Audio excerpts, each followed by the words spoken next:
যে একতাবদ্ধ হইতে হবে কিসের ভিত্তিতে? আল্লাহর দিন, পরিপূর্ণ দিন শিক্ষা আমল গ্রহণের মাধ্যমে কি হইতে হবে? একতাবদ্ধ হইতে হবে। এই জন্য ভিন্ন ভিন্ন মত হওয়ার কারণে মুসলমানদের আজকের এই অবস্থা। আল্লাহ রাসূল সাল্লাল্লাহু আলাইহি ওয়াসাল্লাম হাদিস শরীফে ঘোষণা করেছেন, তাফতারিকু উম্মতি আলা 73 মিল্লাতান কুল্লুহুম ফিন-নার ইল্লা মিল্লাতা ওয়াহিদা। যে শীঘ্রই আমার উম্মত এবং উম্মতের আলেম এবং তাদের অনুসারীরা 73 ভাগে ভাগ হয়ে যাবে। কয় ভাগে? রাসূলের হাদিস মিশকাত শরীফে, বুখারী শরীফে, অন্যান্য বহুত সিয়াসতের কিতাবে হাদিস কেন উল্লেখ আছে, 73 ভাগে ভাগ হবে। কুল্লুহুম ফিন-নার, সব দলই জাহান্নামী, ইল্লা মিল্লাতা ওয়াহিদা, মাত্র কয় দল? এক দল ব্যতীত। এখন এক দলের পরিচয় কি? সাহাবীরা বললে, কিলা মান হিয়া ইয়া রাসূলুল্লাহ, সে এক দল কারা, পরিচয় কি?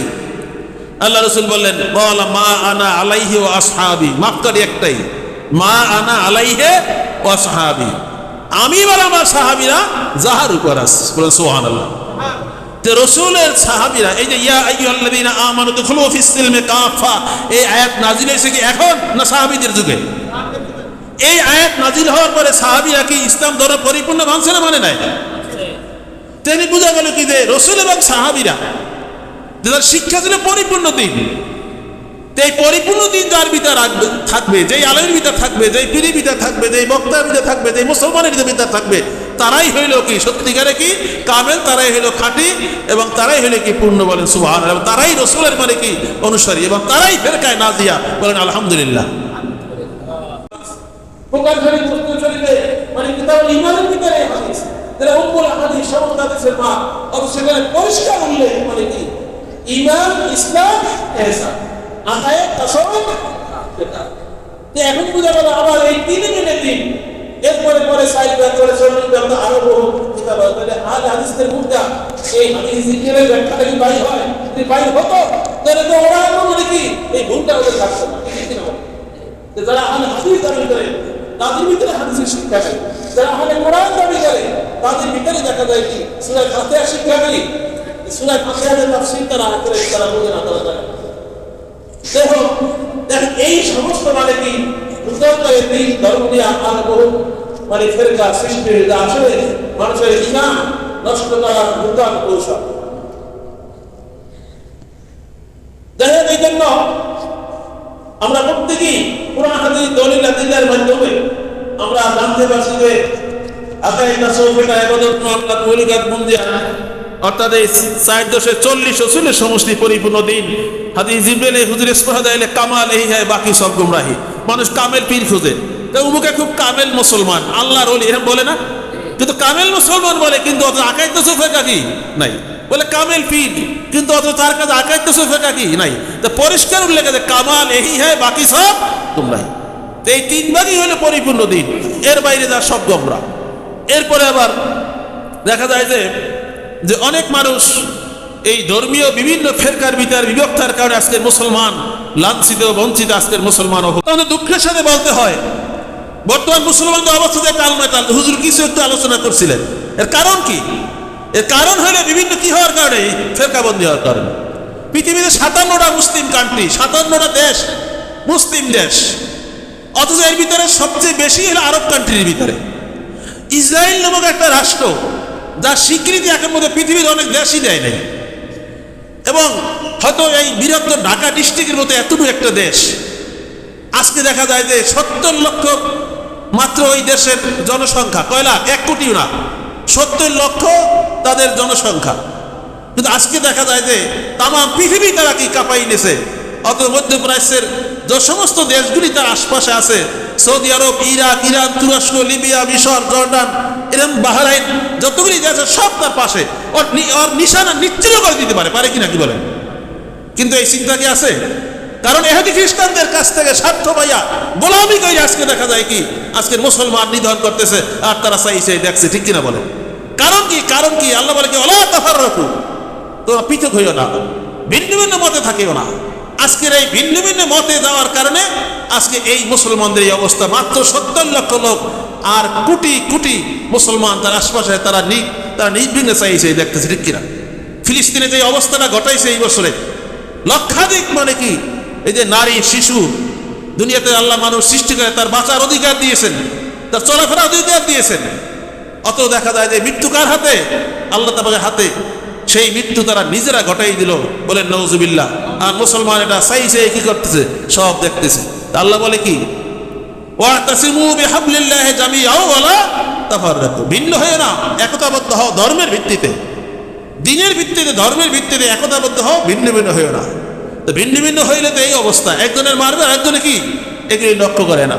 তাই এখন, কিন্তু এখন দেখা যায় যে মানবতার কেতার মধ্যে উল্লেখ আছে, আগেকার যুগে মানুষ দেখা যায় যে এই পাক ভারতে উপমহাদেশে যত পীর মুর্শিদ অলিয়া উলিয়া আসছে আরব দেশ থেকে। কোন দেশ থেকে?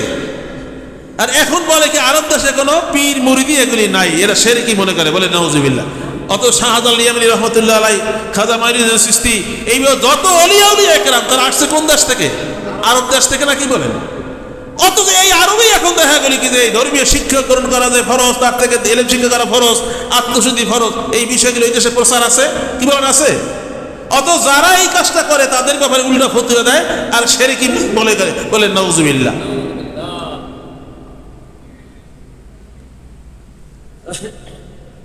দুরূদ পড়ি, আল্লাহুম্মা সাল্লি আলা সাইয়্যিদিনা মাওলানা মুহাম্মদ ওয়া আলা আলি সাইয়্যিদিনা মাওলানা। পীর মুরিদির ব্যাপারে বর্তমানে এমন ভাবে বিদ্বেষী মানে চলছে যেটা কল্পনাও করা যায় না। যেহেতু পরিষ্কার, যেহেতু সূরা ফাতিহা মানে কি? সিরাতাল মুস্তাকিম কি? ইহদিনাস সিরাতাল মুস্তাকিম, হে আল্লাহ আমাদেরকে তুমি সঠিক ভেস্তের রাস্তায়, সিরাতাল মুস্তাকিম রাস্তায় চালাও। দোয়া না? সিরাতাল মুস্তাকিম কি? আল্লাহ নিজেই ব্যাখ্যা করে দিয়েছেন, সিরাতাল্লাযীনা আন'আমতা আলাইহিম, আল্লাহ ওই সমস্ত লোকদের, ওই সমস্ত বান্দাদের রাস্তায় চালাও, আন'আমতা আলাইহিম, যাদের প্রতি তুমি নিয়ামত দান করেছো। সুবহানাল্লাহ। আহলে কোরআনের একটা ওয়াজ একদিন শুনলাম, সিরাতাল মুস্তাকিমের কি ব্যাখ্যা করলো, মাথা না মুন্ড না কি? অথচ সূরা ফাতিহাই বলে দাও সিরাতাল মুস্তাকিমের পথে পাওয়া যাবে কি কাজ করলে। আবার এই যে নিয়ামত প্রাপ্ত কারা, তাও তো কোরআনেই ব্যাখ্যা আছে না? কি আয়াতের ব্যাখ্যা আয়াত আছে না, আয়াতের তাফসীর আয়াত আছে না? এই যে উত্তম তাফসীর, আল্লাযীনা আন'আমা আল্লাহু আলাইহিম মিনান নাবিয়্যিনা ওয়াস-সিদ্দীকিনা ওয়াস-শুহাদায়ে ওয়াস-সালিহিন। আল্লাহর নিয়ামত বান্দা কয় দল? 4 দল, নবী রাসূল, সিদ্দিক, শুহাদা, সালেহীন। তো বর্তমানে সালেহীন মানে হক্কানি আলেম, খাঁটি কামেল, বিভিন্ন তারা সালেহীন রেস্তায়। এখন এই বাদ দিয়ে আপনি অন্য কোন পথ ধরে সিরাতাল মুস্তাকিম থেকে পাওয়া যাবে? এবং তারা বলে কি আলেমের কাছে যাওয়ার দরকার নেই, আপনারা নিজেরা কোরআন পড়েন, তাফসীর পড়েন, আপনারা বই পুস্তক পড়েন, এটা পড়েন। হ্যাঁ, মানে কি কেউ কাছে যাওয়ার কি নাই? কোনো দরকার নাই, বলেন নাউজুবিল্লাহ। কিন্তু এই প্রচারগুলি কিন্তু আগে ছিল না, এখন মানে ব্যাপক হারে কি এগুলি বাড়ছে। এবং এই যে মানুষ পীর মুর্শিদের কাছ থেকে দূরে সরাইয়া তারপরে কি আপনার শয়তানের দলে ভর্তি করতেছে। এই মুসলমানদের মধ্যে এক শ্রেণী নাম দিলে আলেম ওলামা, বলেন নাউজুবিল্লাহ। যে রাসূল বলছে কি যে 72 দল জাহান্নামী হবে, এক দল কি হবে? জান্নাতি হবে। এই 72 দল বাড়তে বাড়তে বাড়তে বাড়তে সালাসু মিয়াতা ফাসাদান 300 দলের বেশি হয়ে যাবে, বলেন নাউজুবিল্লাহ। কত? 300 দলের কি হয়ে যাবে? বেশি হয়ে যাবে। তাহলে 300 জন না 300 দল, কিন্তু হক দল, হক পথে কয়টা? মাত্র কি একটাই। এখানে আর দ্বিতীয় মানে কি কোনো আর পথ নাই। তাহলে এখন একটা গবেষণার বিষয় যে আমি যে ইসলাম ধর্ম শিখতেছি, আমল করতেছি, আমি যে আলেমের অনুসরণ করতেছি, বা সেইটা কি পূর্ণ না আংশিক? আলোচনা শুনলেন, হুজুর বলল না যে যতদিন পর্যন্ত আজাদিল ইবলিস আল্লাহর হুকুম পরিপূর্ণ মানছে, ততদিন তার সম্মান, ইজ্জত, মর্যাদা সব কি আছিল? সবই তো ঠিক আছে। কিন্তু যখন মানে আল্লাহর একটা হুকুম লঙ্ঘন করার কারণে কি সম্মান, ইজ্জত সব কি তওবা করে নাই, সম্মান, ইজ্জত, মর্যাদা সব কি হয়ে গেল? ছিন্ন হয়ে গেল এবং তার শয়তানে পরিণত হলো, বলেন নাউজুবিল্লাহ। তো এটি বোঝা গেল কি যে আল্লাহর হুকুম পরিপূর্ণভাবে যতক্ষণ পালন করবো ততক্ষণই আল্লাহর পক্ষ থেকে ইজ্জত, সম্মান, মান, মর্যাদা সবই কি থাকবে? ঠিক থাকবে। যখনই মানে কি এখান থেকে আলাদা হইয়া অন্য কোনো মতবাদ সৃষ্টি করে বা আংশিকে চলে যায়, তখনই মানে কি এবং তওবার আকারে তাহলে আল্লাহ পাক তার মধ্যে আগান্বিত হয়, বলেন নাউজুবিল্লাহ। আজকের মুসলমানদের এই চরমে অবস্থা হওয়ার কারণ কি? কারণ আংশিক নিয়ে বিভিন্ন দল, পার্টি, মত সৃষ্টি করার কারণে আজকে দেখা গেল মুসলমানদের চরম অবস্থা। অর্থাৎ আল্লাহ পাক বলেন কি ولا تهنوا ولا تحزنوا وأنتم الأعلون إن كنتم مؤمنين ولا تهنوا ولا تحزنوا তোমরা ভয় পেও না, তোমরা বিষণ্ণ হও না, তোমরা চিন্তিত হও না। ওয়ান্তুমুল আ'লাউনা, তোমরাই থাকবে বিজয়ী। ইন কুনতুম মুমিনিন, যদি তোমরা সিফাতি মুমিন হও। বলে সুবহানাল্লাহ। মুমিনের কথা বলছে, মুমিন তো সবাই দাবি করে। তাহলে এখন মুমিনের মধ্যে আবার কয় ভাগ আমরা জানি? কয় ভাগ?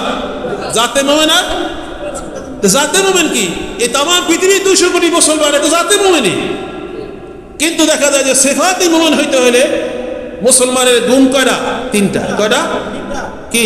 আত্মার দ্বারা আত্মার বন্দেগী, দেহের দ্বারা দেহের বন্দেগী, মালের দ্বারা কি? এই 3 বন্দেগী যদি করে তাহলে সিফাতি মুমিন। এই হলো মুসলমানদের গুণ, এই থাকা উচিত। এই পর্যায়ের মুসলমান তাম পৃথিবী সবাই যে হইতো, তাহলে ইহুদি খ্রিস্টান যাই কিছু বলেন সব মানে পরাজিত হইতে বলেন নাউজুবিল্লাহ। এই জন্য আমরা সিফাতি মুমিন হতে পারি নাই বিদায় আমাদের উপরে আল্লাহ পাকের কি রহমত কি আসছে না। এই জন্য প্রত্যেকেরই উচিত তওবা করে আমাদের সংশোধন হওয়া উচিত। এই বাংলাদেশ নিয়েও বিভিন্ন মানে কি ইহুদি খ্রিস্টানদের পক্ষ থেকে চক্রান্ত চলছে। এই বাংলাদেশে এক ঘাঁটি করে তারপর তারা কি এখান থেকে অন্যান্য সবগুলি নিয়ন্ত্রণ করবে, এই পরিকল্পনাগুলি চলছে। আল্লাহ মাফ করুক, যদি ওইটা হয়ে যায় তাহলে আমাদের অবস্থা কি হবে? ওই মধ্যপ্রাচ্যের মতোই কি হবে? বলেন নাউজুবিল্লাহ। আল্লাহ আমাদের মাফ করুক। কারণ এই ক্ষেত্রে সকলেরই একজোট হওয়া দরকার। তাহলে আমাদের প্রচারের দিকে 2টা দিক, একটা হলো পূর্ণাঙ্গ দিক, যেটা আমরা মোটামুটি আলোচনা, একটা হলো পূর্ণাঙ্গ দিনের ভিতরে একটা জরুরি বিষয় হলো ইলমে তাসাউফ, যেটা আত্মশুদ্ধির বিদ্যা, যেটা না হইলে 16 কি বরবাদ। আল্লাহ রাব্বুল আলামিন সূরা শামসের ভিতরে 11 বার কসম করে ঘোষণা করেছেন, কদ আফলাহা মান যাক্কাহা ওয়া কদ খাবা মান দাসসাহা। সফলতা কিসে? আত্মশুদ্ধির ভিতরে। বলে সুবহানাল্লাহ। কদ আফলাহা, নিশ্চয়ই তারাই সফলতা অর্জন করেছে, মান যাক্কাহা, যারা আত্মশুদ্ধি করেছে। বলে সুবহানাল্লাহ। ওয়া কদ খাবা, তারাই ব্যর্থ হয়েছে, মান দাসসাহা, যারা আত্মশুদ্ধি কি করে নাই। তাহলে সফলতা কিসে? আত্মশুদ্ধির উপরে। হাদিসে উল্লেখ আছে, শুনছেন যে এই দুনিয়ার ভিতরে সবচেয়ে বড় 3জন মানে কি আমলদার, একজন আলেম, একজন আবেদ, একজন আলেম, একজন শহীদ, একজন সখী দানশীল। ধর্মযুদ্ধে গলা কাটাই দেওয়া কয়জনে পারে? লক্ষ লক্ষ ভিতরে 1-2 জন পাবেন না। এরপরে তাম পৃথিবীর সমস্ত জায়গায় দান করছে, এরকমের লোক কয়জন পাবেন? আবার দেখা গেল যে ধর্ম শিক্ষা, আবার এই ধর্ম জারি কায়েম প্রসার এরকম আলেম কয়জন পাবেন? কিন্তু হ্যাঁ, এই আমলও যদি সে করে কিন্তু তার অন্তরে যদি লৌকিকতা থাকে, লৌকিকতা মানে কি? রিয়া, মানে লোক দেখানো যদি ভাব থাকে, তাহলে কি তার এই সোলানে বরবাদ হয়ে যাবে।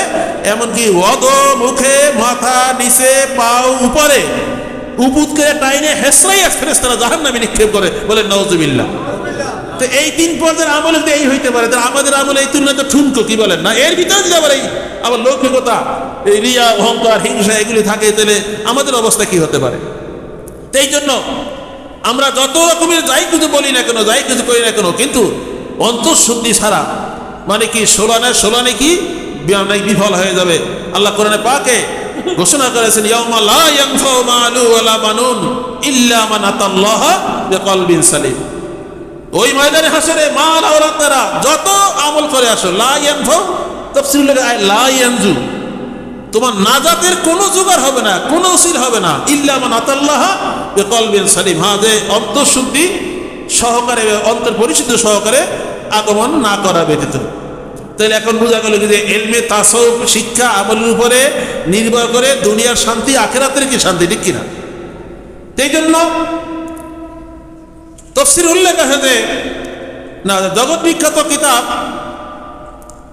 যে মুসাল্লাম সুমুদ্রের ভিতরে মনে হয় খুবই সময় বলে যে ইন্না সাআদাতা বিল ইস্তিকবাল নফসি আল মাদ্দা, ইন্না সাআদাতা বিল ইস্তিকবাল নফসি আল মাদ্দা, যে নিশ্চয়ই দুনিয়া এবং আখিরাতের সাফল্য, দুনিয়া এবং আখিরাতের কল্যাণ, এটা নির্ভর করে বিন নফসে ওয়াল মাদ্দা, মানে ফিকহ এবং তাসাউফের পূর্ণতার উপর। বলে সুবহানাল্লাহ।